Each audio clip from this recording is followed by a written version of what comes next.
Hello friends, അപ്പോൾ ഇന്ന് August 5-ാം തീയതിയാണ്. അന്ന് ഞാൻ എൻ്റെ പ്രഗ്നൻസി ടെസ്റ്റ് ചെയ്ത് നോക്കുവാട്ടോ.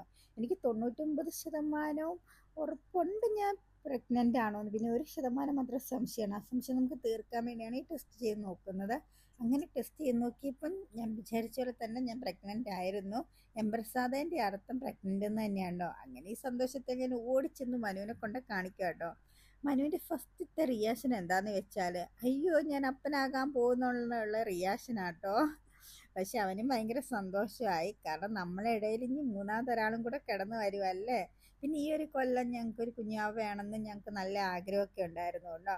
അങ്ങനെ നമ്മൾ ഇനി അടുത്ത കടമ്പ എന്താണെന്ന് വെച്ചാൽ ഇവിടുത്തെ ഡോക്ടറിൻ്റെ അപ്പോയിൻമെൻ്റ് ഒക്കെ എടുക്കണം. പിന്നെ അവരും കൂടെ കൺഫേം ചെയ്ത് ഉറപ്പാക്കണം കേട്ടോ. അങ്ങനെ മനു അപ്പോയിൻമെൻ്റ് ഒക്കെ എടുത്തു. പിന്നെ നമ്മൾ വീട്ടിലൊക്കെ വിളിച്ച് പറഞ്ഞു കേട്ടോ ഈ സന്തോഷ വാർത്ത.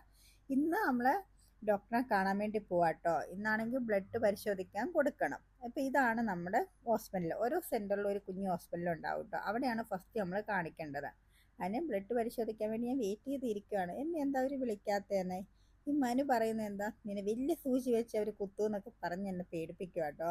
പക്ഷെ അവിടെ എത്തിയപ്പോൾ നമുക്ക് 4 കുപ്പിയിലെ ബ്ലഡ് അവരെടുക്കും കേട്ടോ. ഫസ്റ്റത്തെ കയ്യിൽ നോക്കിയപ്പോൾ അവർക്ക് പെയിൻ കിട്ടുന്നില്ലെന്ന് തോന്നുന്നു. അതുകൊണ്ട് അടുത്ത കയ്യിൽ സൂചിയൊക്കെ കുത്തി. പക്ഷെ സൂചിയൊന്നും കുത്തുമ്പോൾ ഞാൻ കരയത്തില്ല കേട്ടോ. പിന്നെ എനിക്ക് അങ്ങോട്ട് നോക്കുമ്പോൾ മാത്രമേ കുറച്ച് പേടി ഉണ്ടാവുള്ളൂ. അപ്പം ഞാൻ ആ ഭാഗത്തേക്ക് നോക്കാറേ ഇല്ല. അങ്ങനെ അവർ ബ്ലഡൊക്കെ എടുത്ത് കഴിഞ്ഞിട്ട് അടുത്ത ആഴ്ച കേട്ടോ ഇതിൻ്റെ റിസൾട്ട് വാങ്ങാൻ വരാൻ പറഞ്ഞത്. രാവിലെ നമ്മൾ പോകുന്നത് കൊണ്ടും പിന്നെ ബ്ലഡ് പരിശോധിക്കാൻ കൊടുക്കുന്നത് കൊണ്ടും നമ്മളൊന്നും കഴിക്കാതായിട്ട് വന്നത്. അതുകൊണ്ട് എനിക്ക് നന്നായി വിശന്നത് കൊണ്ട് എനിക്കൊരു ഓറഞ്ച് ജ്യൂസും ക്രോസാനൊക്കെ വാങ്ങി തന്നു. അവനാണെങ്കിൽ കാപ്പിയൊക്കെ കുടിച്ചു കേട്ടോ. അങ്ങനെ കാപ്പിയൊക്കെ കുടിച്ച് കഴിഞ്ഞിട്ട് നമ്മൾ അവിടെ നിന്ന് പോന്നു.